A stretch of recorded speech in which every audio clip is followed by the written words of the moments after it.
whether they agree or not. So I would say that there are undoubtedly people, I would say, on both sides of the argument who are going to and are misinterpreting what I'm saying. But I don't think that invalidates what I'm doing, because the majority of people don't seem to be responding. So then, okay, so for the first lecture as well, I felt like as you can see, all they are contributing to the discussion right now is emotional noise. Yeah, well, no, I'm not trying to correct your remembrance, but the second one was more structured. Yeah, well, the second one I felt like, I think it was the second one where I felt like you were like really speaking like out of emotion and fear and like, and you were talking about, you were stating a lot of literature or lack thereof, or studies or lack thereof in speaking on, for example, the impact that the lack of diversity has on a corporation, for example, in regards to creativity. And so I felt like well, we don't want to necessarily make the case that we want to increase diversity to increase creativity. It's a weak argument. Okay. We want to increase diversity to remove prejudice. Okay, but the thing is that one, like, you talk a lot about frames and like operating from a specific frame. And I think that it's really important for you to acknowledge that you're operating from a very specific frame as well. That there are certain things that you just never understand, right? No matter how much you engage in the community, how many studies you read, how many like other academics you speak to, no matter how much you psychoanalyze, there's just like a frame that you won't be able to present. Yes, And so to speak about something that is so real and so presently impressive for people that live in reality. What are you speaking about? I'm speaking about the way that your approach to discrediting the important, to discrediting communities that are taught to speak about depression. Is Dr. Peterson still here? And I think that if that's not your point, it's misunderstood. I thought even your supporters of things like, well, in Iraq and Iran, there's real oppression going on. This is not real oppression. And I think that that's problematic. So using these studies to talk about something that is honestly can never be articulated that way. This is becoming like oppressive.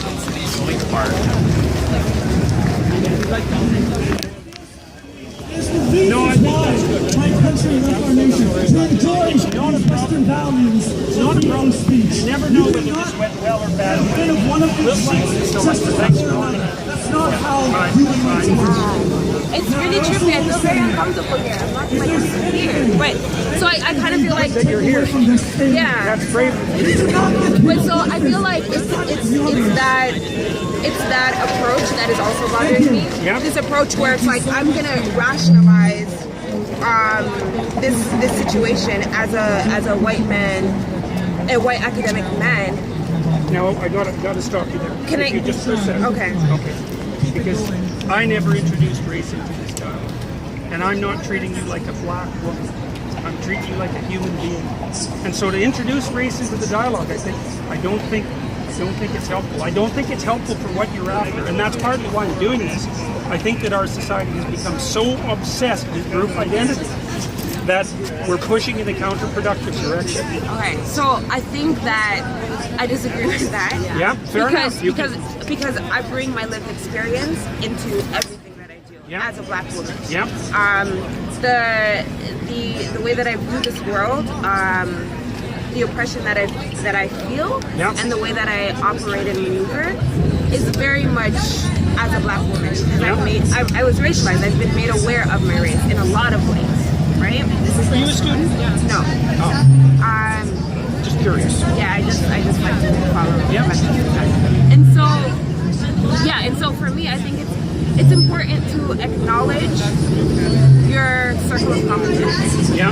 And so to speak on things in such a sterile way, to discredit it, What do you think? not an argument What do you for think me. I'm discrediting? The oppression, the need to talk about it. No, definitely not. Oppression. Definitely not discrediting. But I think that, and I'm glad that you're here, and I think that talking about oppression is just exactly what we need. What we don't need is failure to talk about oppression. Okay, so what's your main argument? Is your main argument that the legislation needs to be clearer, or is it the fact that they are taking, they're criminalizing people that they're potentially going to criminalize people that don't Speak the have right intent? words. That don't have speak intent. the right word. That's my problem. They're going to criminalize not speaking the correct word. And we're not going there. I'm not going there, I can tell you that. That's not a good thing. Okay. And the fact that it happens to arise out of this particular issue, Yeah. you know, the transgender issue, it has to arise somewhere. But I think that the principle that I'm discussing transcends any of the localized elements of its argument. Okay, so I feel like that is a valid argument Yeah. where it's like, I feel like making sure that the legislation is clear in defining what is hate speech. And Actually, I just as soon we got rid of the whole hate speech thing, because I think it's unbelievably dangerous to drive people who hate underground and not let them talk. And it's partly because you don't know where they are, and you don't know what they're doing, and you can't refute them. okay, but so I think where I draw the most issues, like I was like, okay, the core of your argument makes sense. I can kind of understand it. Okay. But where you draw that line, I don't understand. Like Yeah. the example you Look, use that's of a not tough using one. gender That's a tough pronouns, one. like I just don't get it Yeah? at all. Oh, well, I can tell you a bunch of things about that briefly. I'm going to just stick to the one thing for now. Okay. I think that we are in danger of crossing a very dangerous legislative line.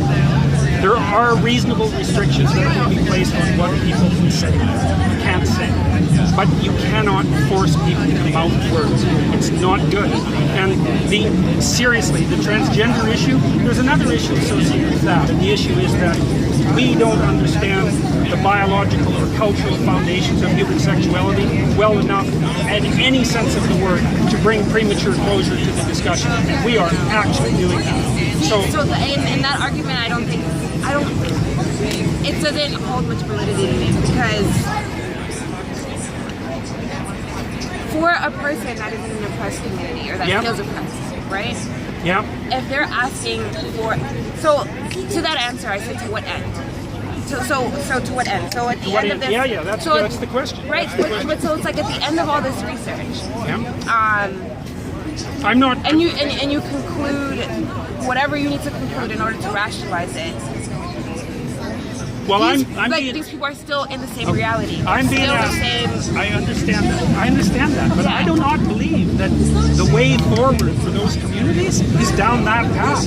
It's not a path that's going to be good for anyone. And so this is where I come back to this framework of like Yeah. of Look, I could operating be from wrong. a specific place, right? It's Yeah. like, so you as a person, as this person that has so much privilege and has never really had to internalize oppression the way that an oppressed community has.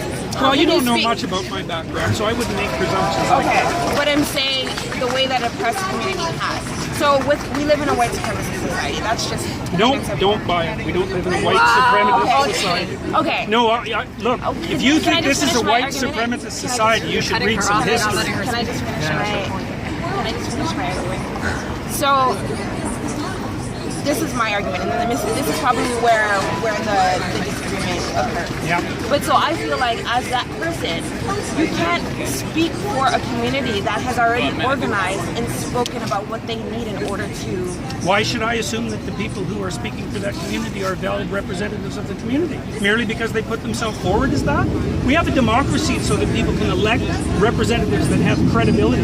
Anybody can stand up and say, I'm representing community X. That Okay. doesn't give them legitimacy apart from the integrity of their argument. So I'm not convinced at all that the people who are speaking out on behalf of X community are legitimate representatives of those communities. Just because they happen to belong, like I'm not a legitimate representative of white men. Yeah. I'm just me. Yeah. Now I also happen to be white since we have to have that discussion. Yeah. But that doesn't make me a representative of white people.